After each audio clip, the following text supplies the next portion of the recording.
আমি আমি কৃষ্ণেন্দু পাল ভগবানের নামে শপথ করিতেছি যে আইনত প্রতিষ্ঠিত ভারতীয় সংবিধানের প্রতি দৃঢ় বিশ্বাস ও আনুগত্য রক্ষা করিব। আমি ভারতের সার্বভৌমত্ব ও অখণ্ডতা রক্ষা করিব।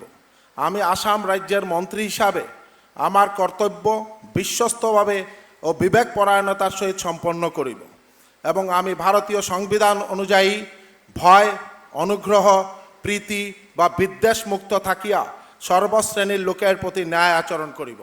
আমি আমি কৃষ্ণেন্দু পাল ভগবানের নামে শপথ করিতেছি যে আসাম রাজ্যের মন্ত্রী হিসাবে আমার নিকট যে বিষয় বিবেচনার জন্য উপস্থাপিত করা হইবে অথবা আমার জ্ঞাতসারে আসিবে তাহা মন্ত্রীর কার্যনির্বাহের প্রয়োজন ব্যতীত প্রত্যক্ষ বা পরোক্ষভাবে কোনো ব্যক্তিবিশেষ বা ব্যক্তিবর্গের নিকট বলিব না বা প্রকাশ করিব না।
बहुत बहुत बधाई, बहुत बहुत